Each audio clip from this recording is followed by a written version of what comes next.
দাদা কোথা থেকে এসছো? নেশা নেশা থেকে এসছে, এসে আমাদের থেকে একটা খুব সুন্দর স্যামসাং গ্যালাক্সি বুক করে নিয়েছে। চলো এটাকে আনবক্সিং করা যাক। সুন্দর একটা laptop, silver colour metal body দিয়ে, 16500 দিয়ে আছে। ল্যাপটপটা অনেকগুলো ফিচার আছে, ওগুলো আমি বলে দিচ্ছি। ল্যাপটপে ডুয়েল টাইপ সি থান্ডারবোল্ট দেওয়া আছে। ল্যাপটপটাকে আপনি মোবাইলে চার্জার দিয়ে চার্জ করতে পারবেন, যেখানে খুশি গেলে চার্জ করতে পারবেন।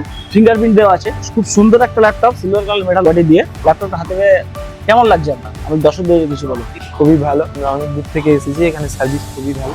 সবাই আসবে রেলিনে এবং নিজের মনের মতো ল্যাপটপ পিসি পারচেস করবে। ধন্যবাদ। মধ্যমগ্রাম স্টেশন থেকে নেমেই দেখতে পাবে রেলিন কম্পিউটার্সের বড় শোরুম। সৌগত দে, বর্ধমান থেকে এসেছি। ব্যাপার খুব সুন্দর, অ্যাম্বিয়েন্স তো আরো সুন্দর। ধন্যবাদ ইগলিন কম্পিউটারকে। দাদারা আমাকে খুবই সুন্দরভাবে সার্ভিস করে দিলেন এবং একটা সেটাই গিফট দিয়েছেন যে স্পিকার। ভাই এক কথায় আমার কেবিনেটটা পুরোপুরিভাবে সমস্ত আপডেট করে দিলেন। আপনারা প্রত্যেকই কম্পিউটারে আসুন। এখান থেকে আমি পিসি বিল্ড করিয়েছি আর দাদারা আমাকে ফ্রি হোম ডেলিভারিতে সার্ভিস দিচ্ছে। ফ্রি ডেলিভারিও আছে এখানে, আমাকে এখান থেকে ওনারাই ঠিক করে দিল।